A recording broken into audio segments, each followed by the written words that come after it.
Hi friends, మీరు చూస్తున్నది English Paradise YouTube channel. నేను మీ వేణు. ఈ వీడియోలో మీరు ఏం నేర్చుకోబోతున్నారు అంటే periods of English literature MA English entrance exam 2020కి సంబంధించి.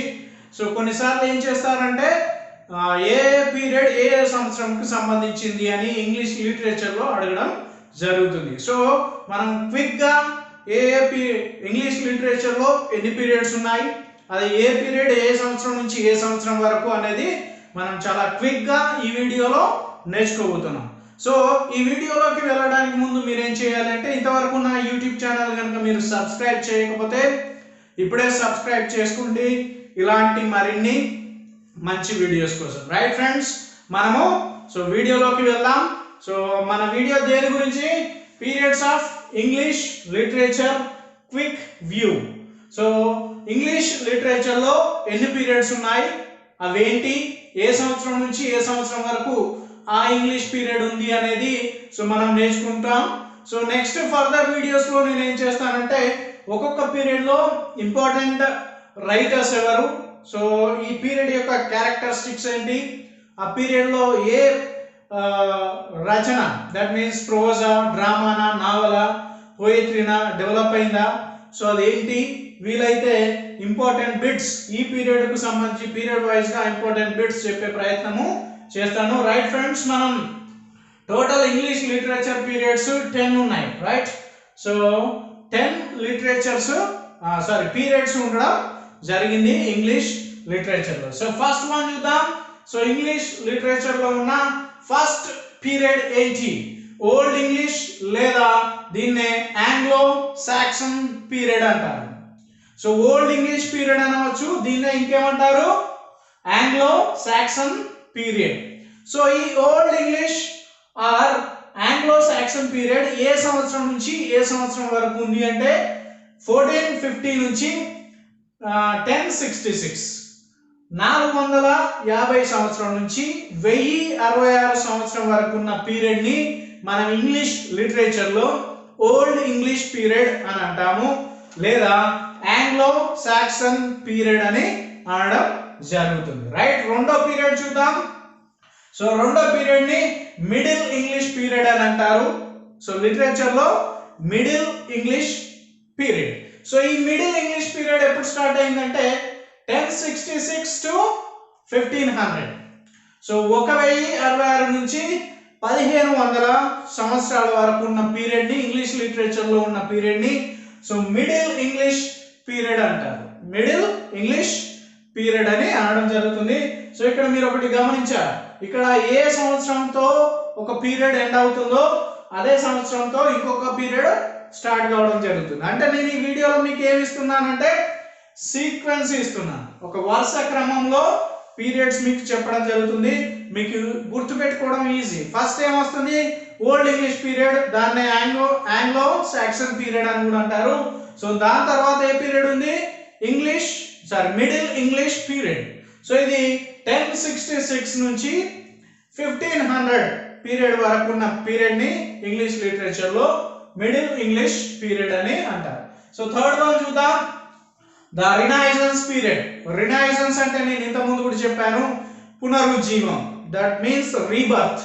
సో మళ్ళీ తిరిగి పుట్టడం అని దాని యొక్క అర్థం. సో రీబర్త్ అని దాని యొక్క అర్థం.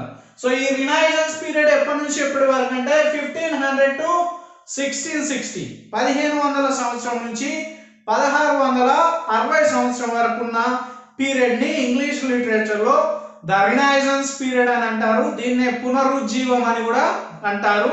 సో ఇందులో ఈ రినైజెన్స్ పీరియడ్ లో 4 సబ్ డివిజన్స్ ఉన్నాయి. సో ఈ రినైజెన్స్ పీరియడ్ ని డివైడ్ చేస్తే 4 టైప్స్ ఆఫ్ పీరియడ్స్ మళ్ళీ మనకి అందులో కనిపించడం జరుగుతుంది. అందులో first one is Elizabethan age, second one is the Jacobean age, third one is the Caroline age, fourth one is commonwealth period. So restoration యాక్చువల్గా ఎప్పటి నుంచి ఎప్పటి వరకు? 1500 టు 1660 వరకు. సో ఈ ద రినైజెన్స్ పీరియడ్ ఎప్పుడు? 1500 టు 1660 అన్నమాట. సో ఈ రినైజెన్స్ పీరియడ్ ని 4 టైప్స్ గా సబ్ డివిజన్ చేయవచ్చు. అందులో first one is Elizabethan age.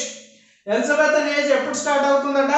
1558 to 1603, 1558వ సంవత్సరం నుంచి 1603వ సంవత్సరం వరకు ఉన్న పీరియడ్ ని ఎలిజబెథన్ పీరియడ్ అని అంటారు, లేదా ఎలిజబెథన్ ఏజ్ అంటారు. ఇది చాలా ఇంపార్టెంట్ ఏజ్.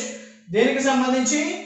ఇంగ్లీష్ లిటరేచర్ కి సంబంధించి. ఎందుకంటే ఈ పీరియడ్ లోనే విలియం షేక్స్పియర్ ఉండడం జరుగుతుంది. ఈ పీరియడ్ లోనే ఎలిజబెథన్ ఏజ్ లోనే చాలా లిటరీ ఫార్మ్స్ వాడుకలోకి రావడం జరిగిందనమాట. సో చాలా రకాల లిటరీ టర్మ్స్ కానీ లిటరీ ఫార్మ్స్ కానీ వాడుకలోకి రావడం జరిగింది.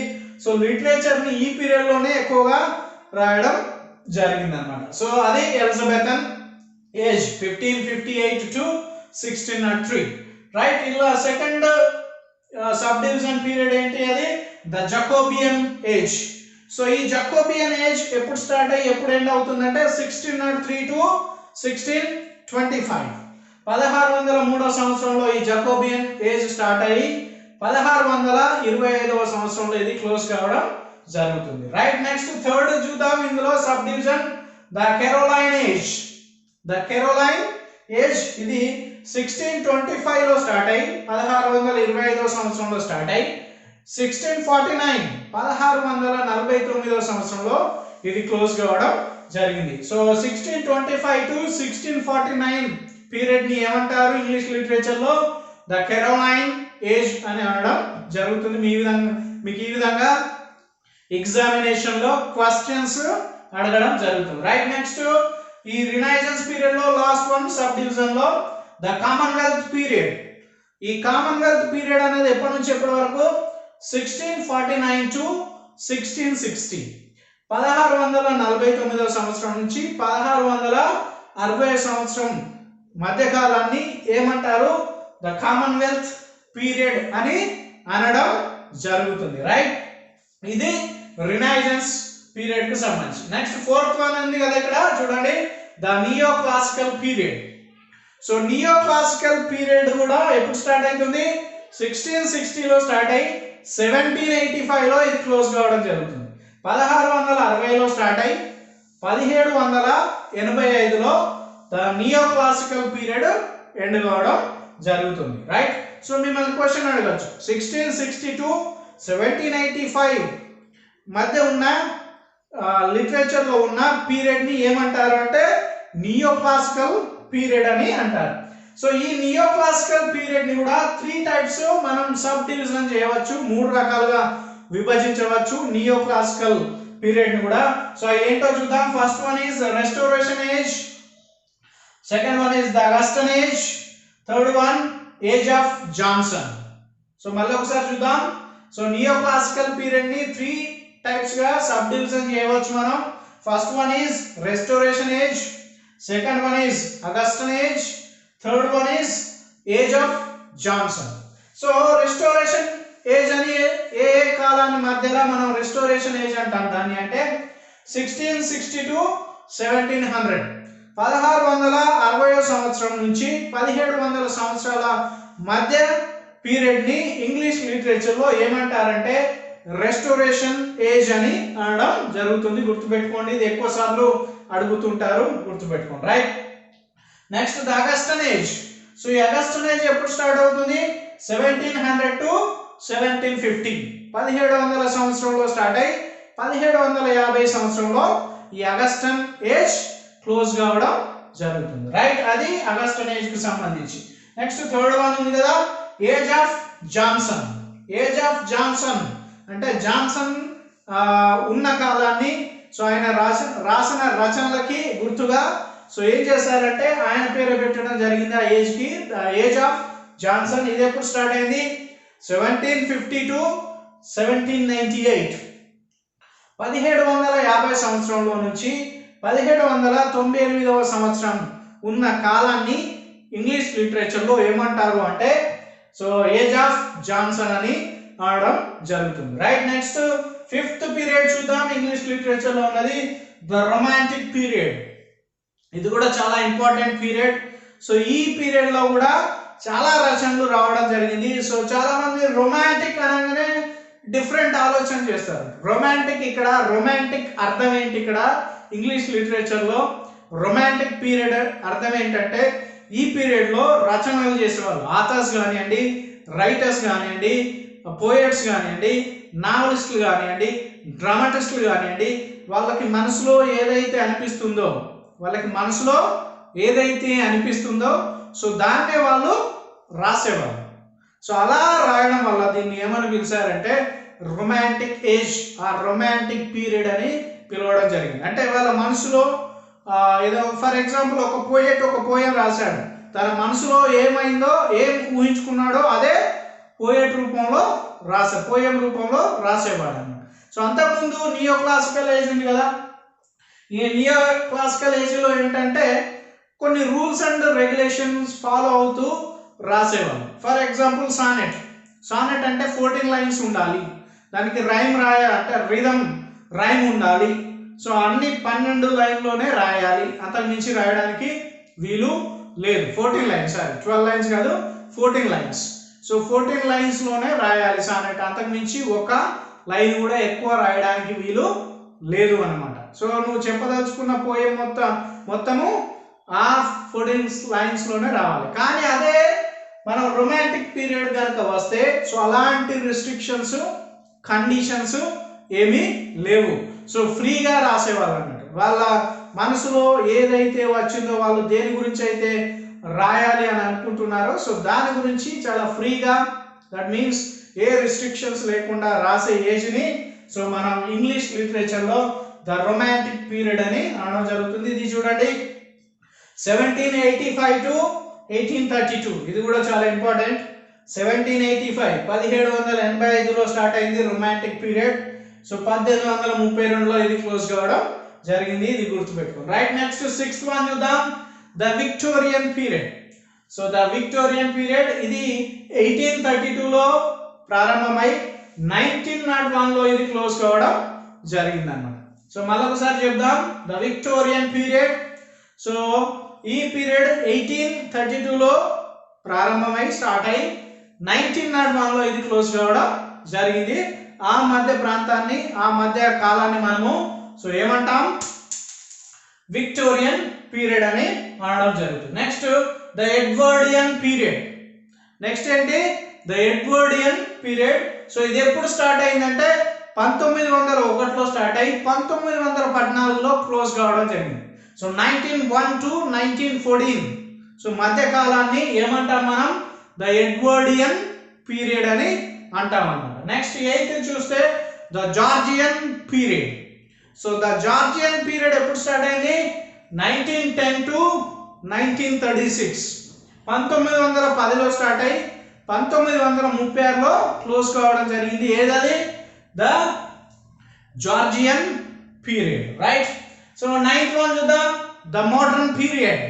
సో మోడర్న్ పీరియడ్ ఎప్పుడు స్టార్ట్ అయిందంట, 1914లో స్టార్ట్ అయింది. ఎప్పుడు క్లోజ్ అయింది అనేది నేను క్వశ్చన్ మార్క్ పెట్టాను ఇక్కడ. రైట్, సో నేను క్వశ్చన్ మార్క్ పెట్టానంటే దాని అర్థం ఏంటంటే ద మోడర్న్ పీరియడ్ 1914లో స్టార్ట్ కావడం జరిగింది, కానీ అది కరెక్ట్గా ఎప్పుడు క్లోజ్ అయింది అనేది ఎవరు చెప్పలేకపోయారు. కొంతమంది ఏమో 26 అన్నారు, కొంతమంది ఏమో 20 అన్నారు, కొంతమంది 25 అన్నారు, 1925, 26 అని. సో ఈ విధంగా ఉంది. సో కాబట్టి ఇది యాక్చువల్గా మోడర్న్ పీరియడ్ ఏమో 1914లో స్టార్ట్ కావడం జరిగింది. సో అది ఎప్పుడు కరెక్ట్, ఎప్పుడు ఎండ్ అయింది అనేది ఎవరు చెప్పకపోవచ్చు, కరెక్ట్ చెప్పలేకపోతున్నారు.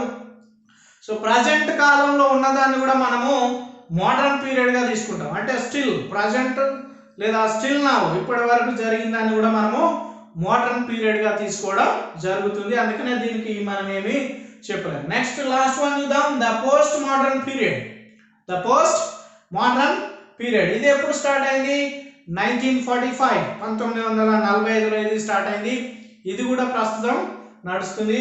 ఈ పోస్ట్ మోడర్న్ పీరియడ్ ఎలా స్టార్ట్ అయిందంటే పోస్ట్ మోడర్న్ కల్చర్ లేదా లిటరేచర్కు సంబంధించినప్పుడు అది ఎప్పుడు స్టార్ట్ అయింది, 1945లో ఇలాంటి కొత్త కొత్త పోకడలు, దట్ మీన్స్ లిటరేచర్లో కొత్త కొత్త ఆలోచనలు, కొత్త కొత్త రచనలు చేయడం వల్ల ఇది ఏర్పడడం జరిగింది. ఇందులో కూడా ద మోడర్న్ పీరియడ్లో 1914 నుంచి అంటే 1914 నుంచి లేదా 1945 నుంచి సో లిటరేచర్లో కొత్త రకమైన రచనలు చేయడం మొదలుపెట్టారు.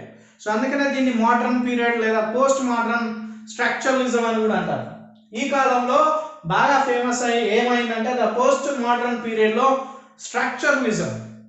సో స్ట్రక్చరలిజం అనేది బాగా మోస్ట్ పాపులర్గా ఉండేది. సో అందుకనే దానికి పోస్ట్ మోడర్నిజం పీరియడ్ అని పేరు పెట్టడం జరిగింది. ఇది 1945లో స్టార్ట్ కావడం జరిగింది. మోడర్న్ పీరియడ్ ఏమో 1914లో స్టార్ట్ కావడం జరిగింది. ఇది మన ఇంగ్లీష్ లిటరేచర్లో ఉన్న పీరియడ్స్. సో మీకు అర్థమైందని నేను అనుకుంటున్నాను. మీరు ఈజీగా ఏ అంటే ఎగ్జామినేషన్లో ఏ బిట్ అడిగినా దేనికి సంబంధించి పీరియడ్కి సంబంధించి ఏ పీరియడ్, ఇది అగస్టన్ పీరియడ్ యొక్క కాలం ఏంటి, లేదా రొమాంటిక్ పీరియడ్ యొక్క కాలం ఏంటి, జార్జియన్ పీరియడ్ యొక్క కాలం ఏంటి, సో ఈ కాలాన్ని ఏ పీరియడ్ అని అంటాము అని అలా అడిగినా మీరు డెఫినెట్గా ఈ వీడియో చూస్తే సో మీకు కంపల్సరీ అలాంటి క్వశ్చన్స్ మాత్రం మీరు డెఫినెట్గా చేయగలుగుతారు. సో ఈ వీడియో మీకు నచ్చినట్టయితే మీ ఫ్రెండ్స్కి షేర్ చేయండి, లైక్ చేయండి. ఇప్పటివరకు నా యూట్యూబ్ ఛానల్ కనుక మీరు సబ్స్క్రైబ్ చేయకపోతే ఇప్పుడే సబ్స్క్రైబ్ చేసుకోండి. Thank you friends.